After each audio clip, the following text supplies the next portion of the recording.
영상 장비가 새로워졌습니다. LED로 할렐루야. 그리고 이 음향이 또 뒤로 이렇게 가게 됐습니다. 음향 장비만 해도 이 영상 장비도 1,000만 원대 이상이고, 아침부터 돈 얘기해서 죄송합니다만은 또 이 음향 장비만도 3천만 원 가까이 되는 그런 건데, 하나님의 은혜로 우리가 원래 음향은 그냥 해주시기로 이렇게 돼 있어가지고 150만 원에 하셨다 합니다. 할렐루야로 해야 될지 모르겠습니다만 저희 교회에 이런 은혜 주심을 감사드립니다. 예, 이렇게 신디사이저 저기 음도 좋아지고 모든 이렇게 음향이 그동안 또 이렇게 또 부족했던 부분들을 또 새롭게 개선하고 그래서 좋은 그런 장비를 또 이렇게 가지고 우리가 하나님 앞에 예배 드리게 되었습니다. 또 선명한 그런 LED 이 판을 통해서 또 우리 심령 가운데 하나님 말씀이 더 새겨지고 하나님을 예배하는데 우리가 더 깊이 나갈 수 있게 될 줄로 믿습니다. 오늘은 어버이 주일입니다. 여러분들이 알다시피.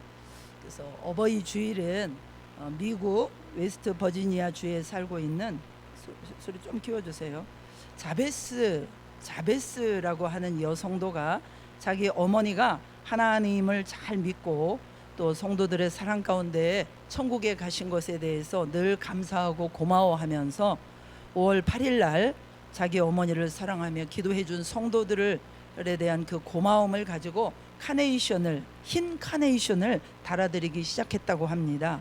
이것이 이제 미국에 소문이 나면서 많은 사람들에게 알려지게 되고, 그래서 이제 흰 카네이션을 달아드리기 시작하는 일들이 계속적으로 일어나게 되었다고 합니다. 그래서 1914년 미국 윌슨 대통령에 의해서 5월 8일을 둘째 주일을 어머니 주일로 지키기로 했고, 지금까지 미국에서는 그렇게 지켜오는 걸로 알고 있습니다. 이런 아름다운 전통이 우리 한국에도 들어왔는데요.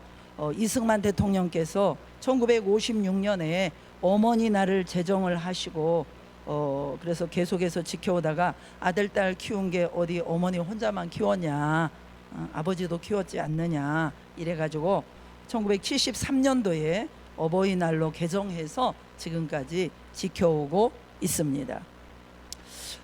세상에는 많은 부모님들이 계시는데 그 부모님의 사랑 가운데서 가장 슬프고 가장 위대한 사랑은 예수님의 육신의 어머니 마리아일 것입니다. 바라기는 예수님의 육신의 어머니 마리아를 통해서 부모님의 은혜와 사랑을 다시 한번 깨닫고 함께 기도하며 하나님 앞에서 새로운 다짐을 할 수 있는 저와 여러분 되실 수 있기를 주님의 이름으로 축복합니다. 첫 번째, 이 육신의 어머니 마리아는요, 아들 예수님을 위해서 평생 울며 살았습니다. 마리아의 첫 번째 눈물은 예수님을 잉태하는 순간이었을 것입니다. 남자를 모르는 처녀 마리아에게 천사가 찾아왔어요. 내가 하나님의 아들, 이 세상을 구원할 메시아, 그 하나님의 아들을 잉태하게 될 것이다. 처녀한테 정말 청청병력 같은 소리가 아니겠습니까? 얼마나 큰 충격을 받았을 것입니다. 특별히 약혼한 요셉에게는 파혼을 당할 수밖에 없었을 것이고, 처녀가 아기를 가졌으니까 간음한 여인이라고 정죄를 받고 율법에 의해서 돌에 맞아 죽게 되어질 그런 상황이었습니다. 그런데 황당한 말을 하고 천사는 그냥 훌쩍 떠나버렸으니까 천사를 붙잡고 왜 처녀인 나한테 이런 일이 있느냐고 따질 수도 없고요, 또 자신의 그 결백을 증명할 방법도 없습니다. 그런 가운데 점점 배가 불러오기 시작하는 겁니다. 사람들마다 돌아서서 수군거리고 흉보고 비난하고 처녀 마리아에게 많은 눈물이 있었을 것입니다. 그러다가 하나님의 은혜로 별 탈 없이 아들 예수님을 낳았지만 마리아는 또다시 눈물을 흘려야 했습니다. 왜냐? 헤롯 왕이 아들 예수를 죽이려고 했기 때문입니다. 그래서 핏덩어리 같은 그 아기 예수를 안고 애굽으로 피신하여야만 했습니다. 그것으로 끝나지 않았습니다. 아들 예수가 30세가 되자 공생애를 시작했는데 여우도 굴이 있고 공중에 나는 새도 거처할 곳이 있는데 이 집을 나간 아들 예수는 여기저기 떠돌아다니면서 풍찬 노숙을 하고 먹을 것이 없어서 보리를 비벼서 보리 이삭을 먹었다는 그런 소문을 들었을 때 참으로 마음이 많이 아프지 않았겠습니까? 예수님 당시에는 결혼 정년기가 16세에서 18세였다고 그래요. 늦어도 20세까지는 결혼하는 그런 추세였습니다. 그런데 30이 넘도록 아들 예수가 장가도 가지 아니하고 뭐 하나님 나라를 전파한다고 하면서 돌아다녔습니다. 거기다가 예수가 바알세불, 즉 귀신 들렸다, 미쳤다, 이런 소문을 들었을 때는 정말 이 마리아는 억장이 무너지는 것 같지 않았겠습니까? 심지어 아들 예수한테 수모를 당하는 일도 있었습니다. 마태복음 12장 48절로 50절을 말씀해 보면요, 마리아가 예수님 동생들을 데리고 찾아갔어요. 그런데 예수님께서 어머니를 반갑게 맞이하기는커녕 뭐라고 말합니까? 누가 내 모친이며 내 형제냐? 그리고 손을 내밀어 제자들을 가르쳐 이르시되 나의 어머니와 나의 동생들을 보라. 누구든지 하늘에 계신 아버지 뜻대로 하는 자가 내 형제요 자매요 모친이라 라고 말씀하셨어요. 이 말씀이 맞는 말씀이기는 하지만 인간적으로 볼 때 어머니 마음이 많이 아프지 않았겠습니까? 그리고 오늘 말씀 본문에 지금은 이제 죄 없는 아들 예수님이 십자가에 못 박혀서 피투성이가 된 채 죽어가고 있습니다. 이 모습을 보면서 마리아는 얼마나 애통했을 것입니다. 이처럼 어머니 마리아는 아들 예수를 잉태하는 순간부터 죽을 때까지 평생 마음을 아파하며 눈물을 많이 흘렸을 것입니다. 성경에 보면은 자식 때문에 눈물을 흘리는 어머니들이 많이 계신데요, 지난주에도 말씀을 드렸지만 모세의 어머니 요게벳은 석 달 된 아들을 갈대 상자에 담아서 강물에 떠나보낼 때 이 요게벳이 많이 울었을 것입니다. 침례 요한의 어머니 엘리사벳도 약대 토롯을 입고 메뚜기를 먹으면서 들판에서 살고 있는 아들 요한 때문에 또 많이 울었을 것입니다. 그러나 어머니 요게벳의 눈물의 기도 때문에 모세가 이스라엘의 지도자가 되었습니다. 어머니 엘리사벳의 눈물의 기도 때문에 침례 요한이 여자가 낳은 자 중에서 가장 큰 자라고 하는 큰 칭찬을 받았습니다. 그러나 성경에 나오는 어머니만이 아니라 이 세상에 어머니의 수고와 어머니의 아픔과 어머니의 눈물 없이 자란 자녀가 있겠습니까? 없을 것입니다.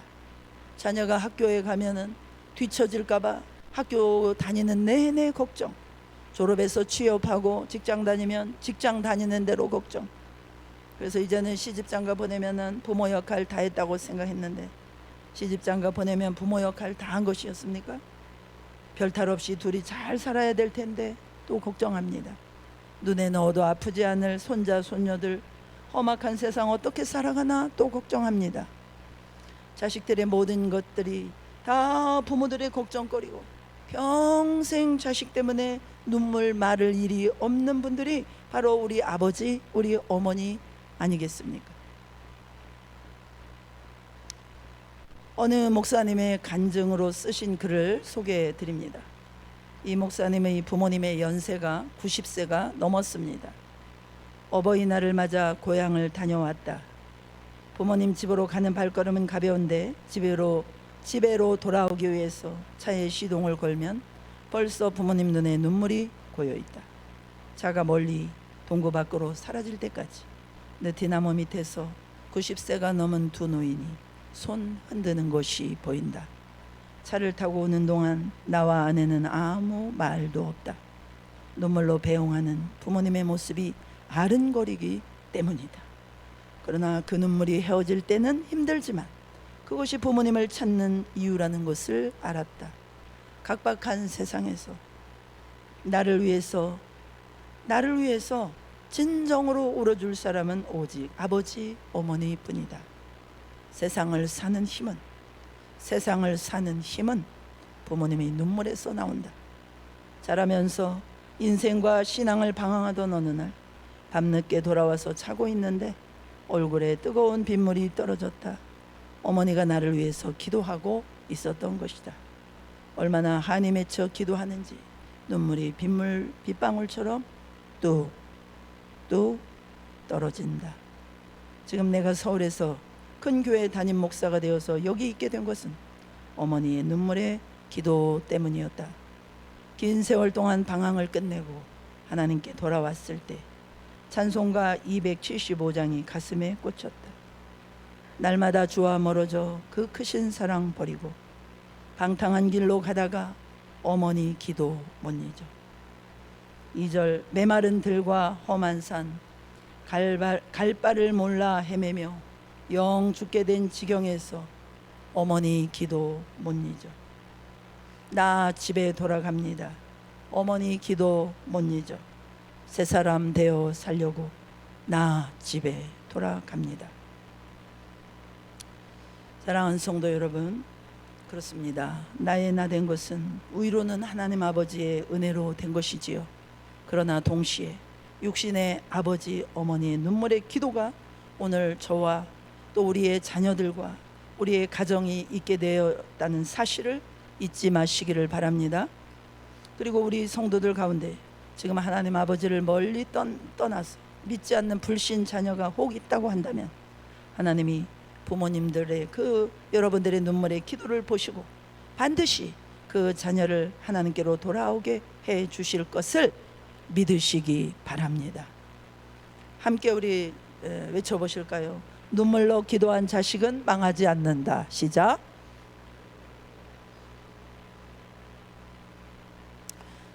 두 번째는 마리아는 예수님께 십자가를 지게 했습니다. 예수님의 육신의 어머니 마리아는 아들 예수가 십자가를 지고 죽는 것은 하나님 아버지의 뜻이라는 사실을 잘 알고 있었습니다. 그러나 죄 없는 아들이 로마 군인들에게 붙잡혀서 밤새도록 불법 재판을 받고 심한 고문과 채찍에 맞아서 피투성이가 되어서 온몸이 찢기고 상한 채 마침내 십자가에서 창에 찔리고 못에 찔려서 죽어가고 있는 이 아들의 모습을 보면서 통곡을 했을 것입니다. 만일 다른 어머니 같으면 내가 무슨 죄를 지어서 십자가를 지고 가느냐, 다른 것도 아니고 왜 다른 사람의 죄를 대신해서 내가 십자가를 지고 죽기는 왜 죽어? 차라리 날 죽이고 가라, 이러면서 그냥 두 손 두 팔 벌리고 길바닥에 쓰러지고 넘어지고 자빠지면서 날 죽이고 가라, 뭐 이렇게 하면서 십자가 지는 길을 막지 않았겠습니까?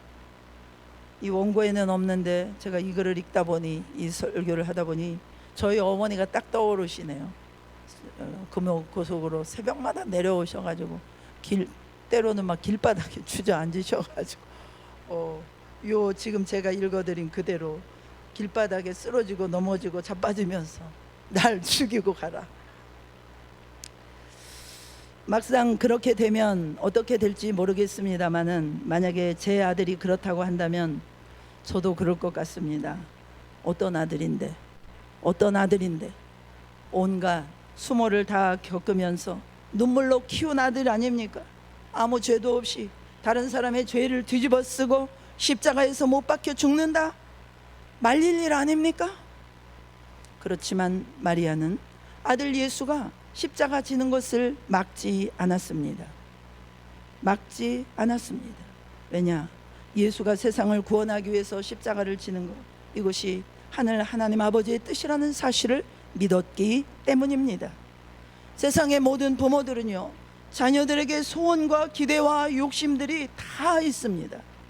잘못됐다고 볼 수 없어요. 그러나 반면에 하나님 아버지는 여러분의 자녀들을 통해서 이루시고자 하시는 하나님의 뜻이 있는 줄로 믿으시기 바랍니다. 이럴 때 부모님, 여러분들의 소원이 먼저일까요? 하나님 아버지 뜻이 먼저일까요? 어느 것이 먼저이겠습니까? 어느 것이 우선입니까? 그렇습니다. 하나님 아버지의 뜻이 먼저입니다. 왜 그렇습니까? 우리 자녀들의 인생에 참으로 주인은 자녀 자신도 아니고 부모님도 아닙니다. 생명을 주시고 건강을 주시고 지혜와 지식과 재능과 은사를 주시고 우리 자녀들에게 만복을 주시는 하나님 아버지가 우리 자녀들의 인생의 참 주인이십니다. 참 주인이십니다.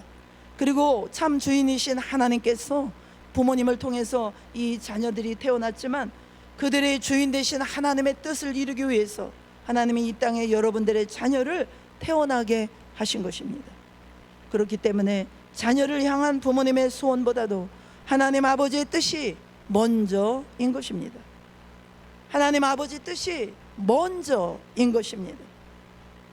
마리아는 생각했을 거예요.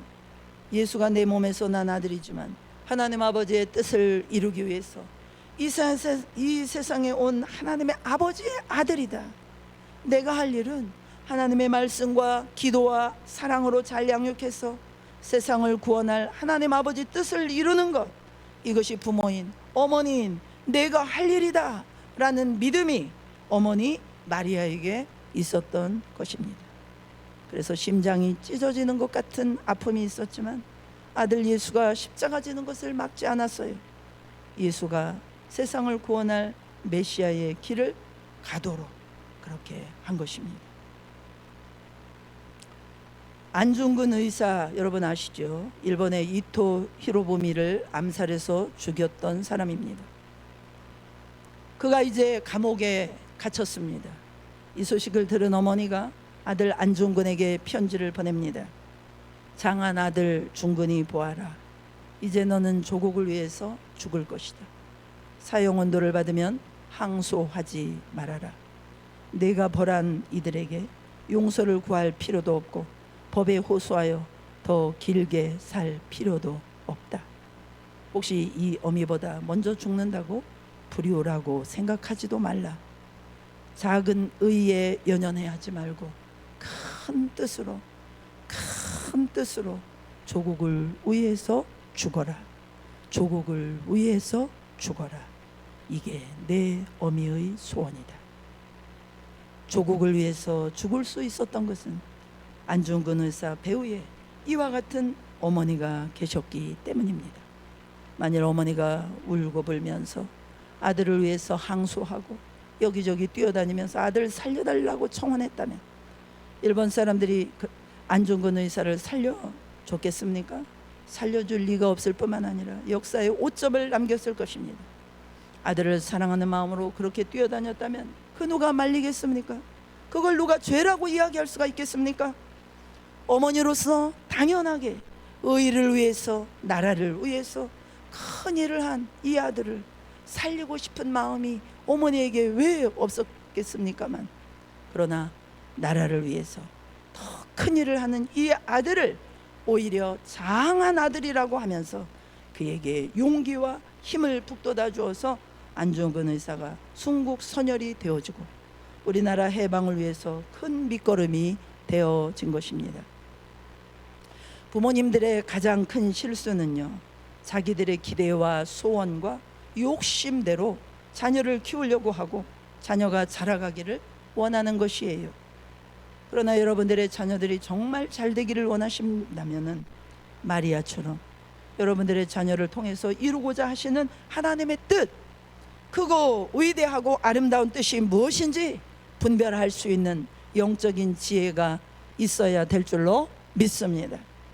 그리고 마리아처럼 말씀과 기도와 눈물로 자녀들을 잘 양육하셔서 여러분들의 자녀 손들을 통하여 구원받는 사람들이 날마다 더하고 험악한 세상에서 선한 영향력을 끼치면서 여자가 낳은 중에 가장 큰 자였던 침례 요한과 같이 여러분의 자녀 손들이 나라와 민족과 교회를 위해서 하나님의 나라를 위해서 큰 인물로 자라갈 수 있도록 주님의 이름으로 축복합니다.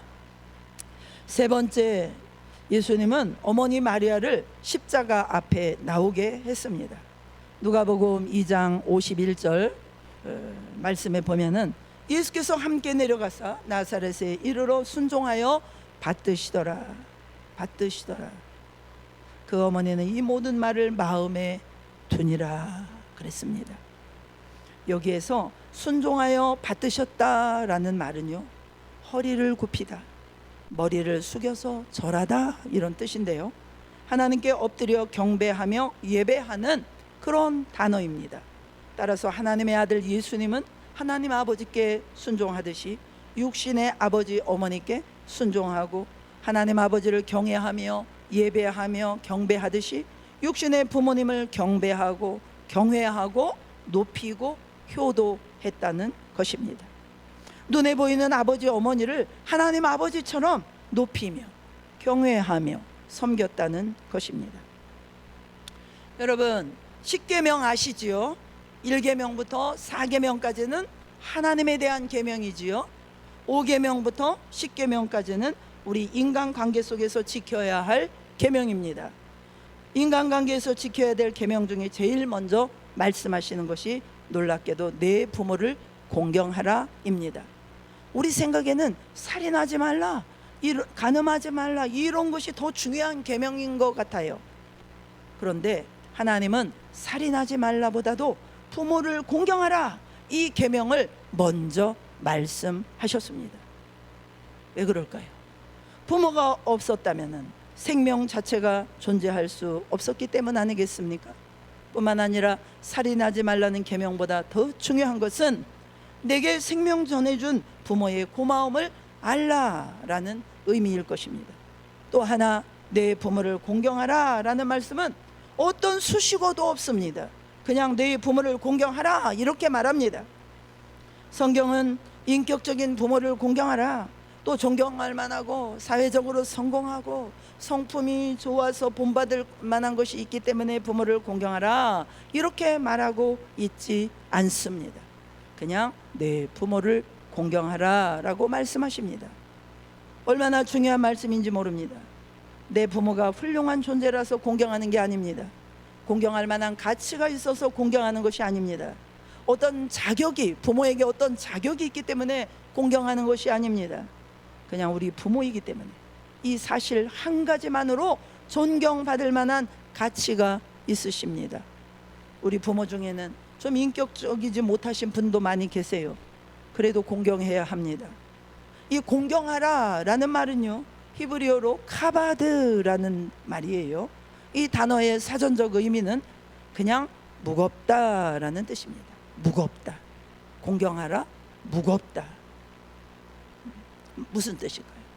부모를 공경하라, 이 말은 부모를 무겁게 대하라 이런 말입니다. 무겁게 대하라. 부모의 하는 말을 무겁게 대하는 것이 공경하는 것입니다. 부모가 살아온 삶을 존중해 주는 것이 공경하는 거예요. 부모님이 하시는 말씀을 무겁게 대하는 것이 공경입니다. 그런데 우리는 부모의 말을 무겁게 대하지 않습니다. 잔소리로 듣습니다. 짜증을 냅니다.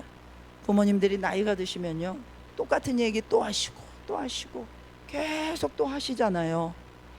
여러분, 자식이 10번 20번 우리한테 물어보면요, 우리는 10번 20번 대답을 하면서도 별로 귀찮지가 않아요. 즐거워요. 그런데 부모님이 똑같은 얘기를 계속 하시면요, 우리는 막 짜증을 내요. 악종 중에 악종이죠. 여러분, 10계명 중에 부모를 공경하라는 계명이 있는데 내 자녀를 사랑하라 이런 계명은 없습니다. 내 자녀를 사랑하라, 무슨 말입니까? 자녀 사랑은요, 사랑하라 이렇게 계명을 주지 않아도 누구나 자연스럽게 하기 때문에 명령을 할 필요가 없다는 거예요. 우리는 자녀들을 너무너무 사랑합니다. 여러분, 핸드폰 자녀들, 그 핸드폰 사진에 자녀들 사진 많죠? 부모님 사진은 몇 장 있으십니까? 거의 없어요. 있는 것도 다 그냥 갖다가 삭제할 판이에요. 온통 자식들 사진밖에 없습니다. 성경에 보면요, 다음과 같은 죄는 돌로 쳐 죽이라는 명령들이 있습니다. 안식일을 어기면은 죽이라 그랬어요. 간음하는 자 죽이라 그랬어요. 그리고 흥미로운 사실은 뭐냐, 신명기 21장 18절로 21절의 말씀에 보면요, 또 하나 죽여야 되는 죄가 나와요.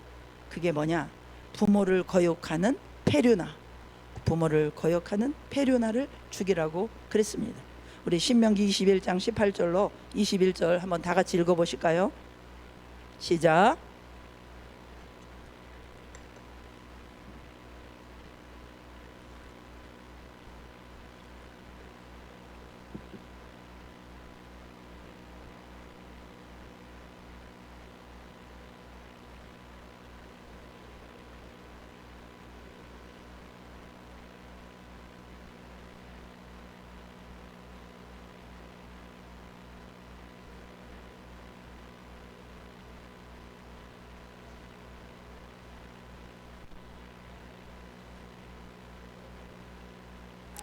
그렇죠.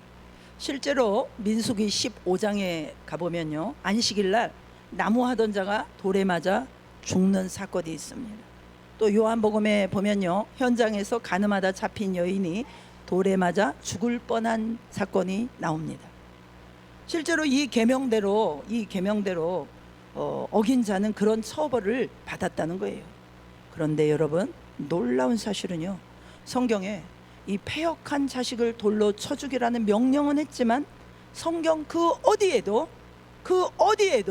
실제로 패역한 아들이 돌에 맞아 죽었다 이런 기록은 없습니다. 왜 그럴까요? 페류나가 없었기 때문이었을까요? 아닙니다. 분명히 그런 페류나가 있었을 것입니다. 그런데 아무도 돌로 쳐 죽이지 않았어요. 신명기 21장 우리가 지금 읽은 말씀 19절에 보면요, 이 계명의 독특성이 있어요. 그의 부모가 그를 끌고 성읍 장로들에게 고발하게 되어 있습니다. 그 부모가, 어떤 부모도 고발한 부모가 없었다는 것입니다. 부모는 자식이 아무리 폐륜하라 할지라도 이 사실이 실제적으로 알려지면은 내 자식이 돌에 맞아 죽는다는 것을 알기 때문에 그 어떤 부모도 실제로 내 아들은 폐륜아입니다, 성읍 장로들에게 가서 고발하고 말하지 않았다는 거예요. 이것이 부모 마음입니다. 누가복음 15장에 보면은 실제 그 폐륜아 탕자 이야기가 나옵니다. 아버지 재산을 내게 주소서. 이 말은요, 아버지 빨리 죽었으면 좋겠다 이런 말이에요. 사실 성경대로 하면 그 부모가 성읍 장로들에게 가서 고발을 해가지고 죽일 수 있는 죄였습니다. 그런데 아버지는 그렇게 하지 않았습니다. 부모 마음이 이런 것입니다. 작가 중에 조연경 씨가 있는데요, 효도별곡이라는 글을 썼습니다. 인용하여 읽어드리겠습니다. 서울에서 만두집을 하는 부부가 있었는데 매주 수요일 오후 3시 정각이면 어김없이 찾아오는 할아버지 할머니가 있었다. 할머니가 먼저 와서 구석자리에 앉아 계시다가 할아버지가 오시면 만두를 시켰다. 그런데 두 분은 만두를 먹지 않고 서로 손을 잡고 한참 동안 안타까운 눈빛으로 바라보았다.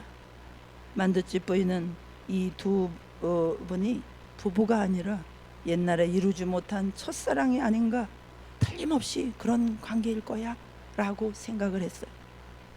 그러던 어느 수요일 할머니 얼굴에 병색이 완연하게 있었다. 할아버지가 만두를 집어서 권했지만 할머니는 힘없이 고개를 저으면서 우시기만 했다. 할아버지 할머니의 눈물을 닦아주면서 달랬지만 할아버지가 할머니 눈물을 닦아주면서 달랬지만 할머니의 눈물이 그치지 않았다. 이후로 두 분의 발길이 뚝 끊어졌다. 2달쯤 지난 어느 수요일 오후 3시 정각, 드디어 할아버지가 만두집에 먼저 오셨다. 너무나 반가웠다, 주인이. 그런데 할아버지가 혼자였다. 주인이 물을 갖다 놓으면서 이제 할머니가 곧 오시겠지요? 할아버지가 고개를 저으면서 말씀하셨다. 죽었어. 만두집 주인이 망치를 얻어맞은 것 같았다. 더 놀란 것은 할아버지의 사연이었다. 할아버지와 할머니는 첫사랑이 아니라 부부였는데 할아버지는 수원에 있는 큰아들 집에 사시고 할머니는 서울에 있는 둘째 아들 집에 사셨다. 자식들이 늙으신 부모님을 모셔야 하는데 큰 며느리가 왜 다 같은 며느리인데 나 혼자 두 분을 다 모셔야 되느냐, 아들 둘인데 나누어 모시자고 했다. 그래서 두 며느리가 공평하게 나누어서 한 분씩 모셨다. 그래서 원치 않게 서울과 수원으로 생리별하게 된 할아버지 할머니는 매주 수요일 오후 3시면 견우와 직녀처럼 이 만두집에서 만나셨던 것이다. 얘기를 마치면서 할아버지가 말씀하셨다. 이제 나만 죽으면 돼. 나만 죽으면 돼. 그래서 천국에 가서 이제 마누라와 함께 살 수 있을 거야. 이 글을 읽으면서 참 평생을 수고하고 고생하며 눈물로 키운 자식들에게 이제는 경제력도 없고 늙고 병들었다고 버림받은 이런 부모님들, 우리나라 이 땅에 사시는 많은 부모님들을 또 생각하게 되고요. 참 가슴이 먹먹해집니다. 여러분, 우리 모두는 진자리 마른 자리 가려내시며 손발이 다 닳도록 고생하신 우리 아버지 어머니의 희생과 사랑 때문에 오늘 우리가 여기에 있는 것입니다. 그리고 내 아들과 내 딸도 있는 것입니다.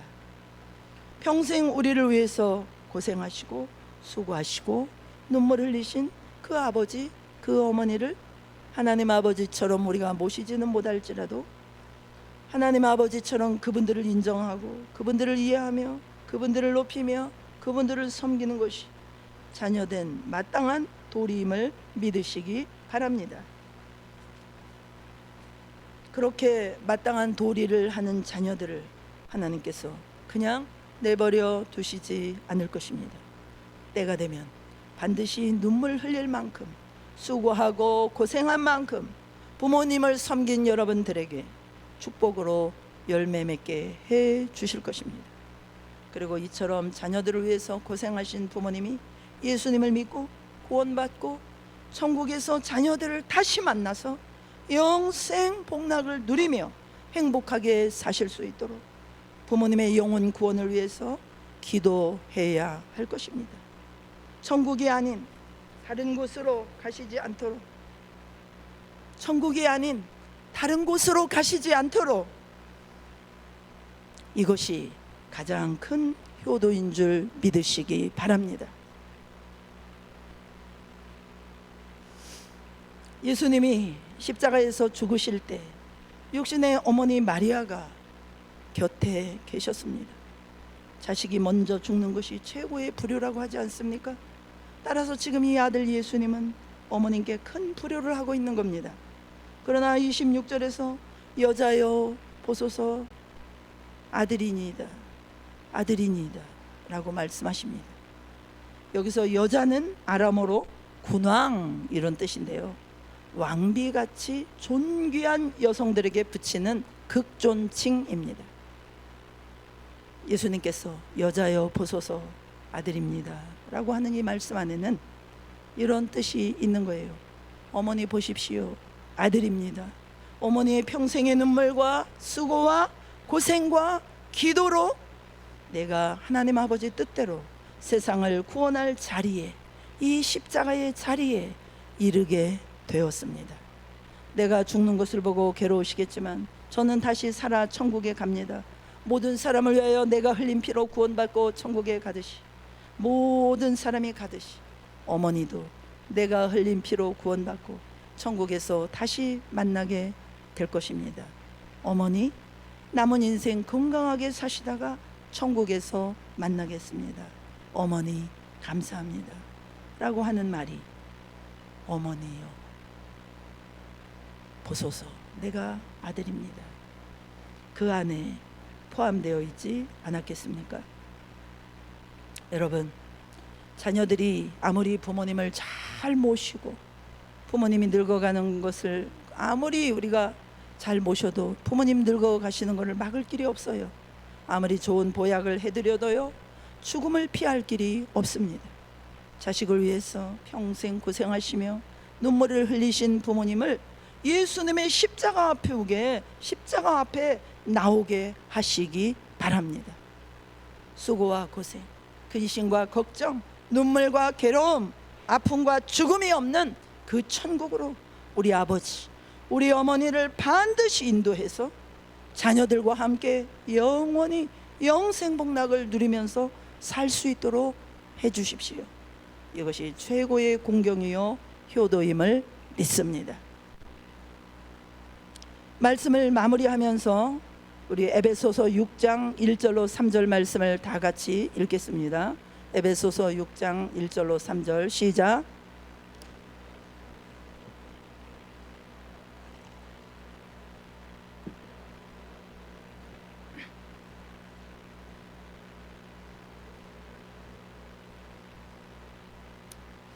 예, 우리 함께 기도하기를 원하는데요. 참 우리가 부모님을 섬기고 공경하는 것이 마땅한 도리인 것을 알면서도 우리가 연약하고 완악하여 우리의 이기심 때문에 참 그렇게 하지 못했던 우리의 연약함과 부족함을 용서를 구하면서 한순간에 감정적인 뉘우침으로 끝나는 것이 아니라 한 번의 감동으로 끝나는 것이 아니라 주신 말씀을 우리가 새기면서 평생 아들을 위해서 사신 육신의 어머니 마리아처럼 우리 어머니 우리 아버지도 참 그렇게 사신 그 인생들을 우리가 감사하면서 하나님 앞에 올려드리기 원하는데 제가 깜빡했군요. 기도하기 전에 우리가 찬양을 올려드리고 회개하는 마음으로 또 감사하는 마음으로 하나님 앞에 찬양 올려드리고 기도로 하나님께 나가겠습니다.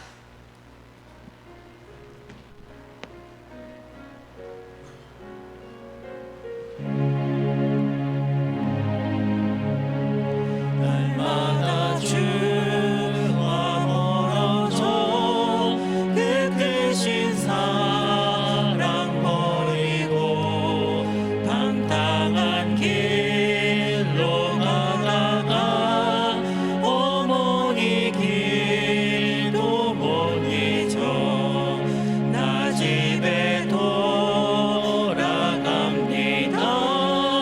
어머니 길도 못 잊어 새 사람 되어 살려고 나 집에 돌아갑니다. 메마른 들과 험한 산 갈 바를 몰라 헤매며 갈 바를 몰라 영 죽게 된 지경에서 죽게 된 지경에서 어머니 기도 못 잊어 어머니 길도 못 잊어 나 집에 돌아갑니다. 어머니 기도 못 잊어 어머니 길도 못 잊어 새 사람 되어 살려고 되어 살려고 나 집에 돌아갑니다. 내 죄를 담당하신 죄를 담당하신 주 새 소망 비춰주시네. 내 기쁜 정성 다하여 정성 다하여 주 이름 주 찬송하겠네. 이름 찬송하겠네. 나 집에 돌아갑니다. 어머니 길도 못 잊어 새 사람 되어 살려고 나 집에 돌아갑니다. 날마다 주와 멀어져 날마다 주와 멀어져 그 크신 사랑 버리고 사랑 버리고 방탕한 길로 가다가 당한 길로 가다 어머니 기도 못 잊어 어머니 기도 못 잊어 나 집에 돌아갑니다. 어머니 길도 못 잊어 새 사람 되어 살려고 나 집에 돌아갑니다. 메마른 들과 험한 산 마른 들과 험한 산 갈 바를 몰라 헤매며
말씀을 기억하면서 또 회개하며 감사하며 우리에게 부모님 주심을 감사하고 부모된 저희들은 또 자녀들을 위하여 끝없는 눈물로 기도하며 부모의 사명을 끝까지 감당하기 위하여 함께 기도하겠습니다.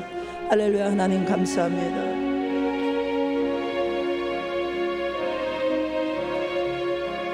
아버지 하나님 감사드립니다. 아버지 감사드립니다. 우리에게 부모님을 주심을 감사합니다.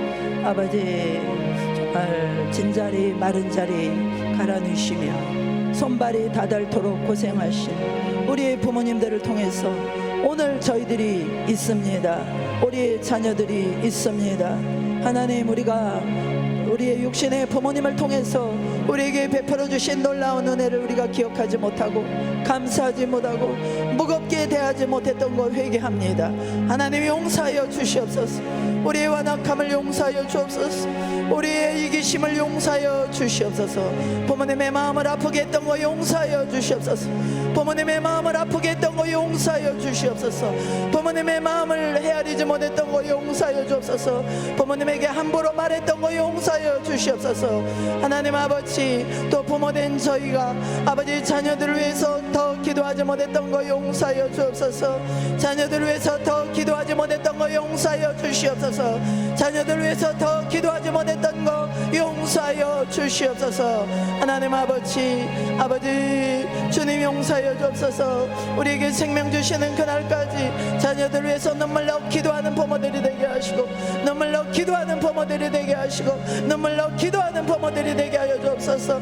아버지 하나님이 우리의 연약한 육신을, 우리의 연약한 무릎을 꿇어 하나님 앞에 기도할 수 있도록 도와주셔서 우리의 자녀들이 믿음으로 돌아오게 하시고, 우리의 자녀들이 믿음의 자리에 서게 하시고, 우리의 자녀들이 하나님을 경외하는 자녀들이 되게 하시고, 우리의 자녀들이 하나님을 사랑하는 자녀들이 될 수 있도록 하나님이 역사하여 주시기를 기도합니다.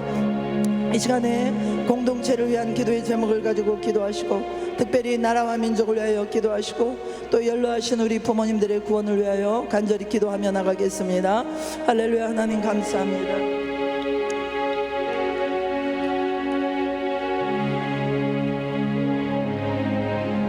하나님 아버지, 저희 강북 제1교회 하나님께서 세워주시고 지금 이 시간까지 하나님의 말씀이 선포되며 정말로 영혼들을 살리기 위하여 기도할 수 있게 하심을 감사드립니다.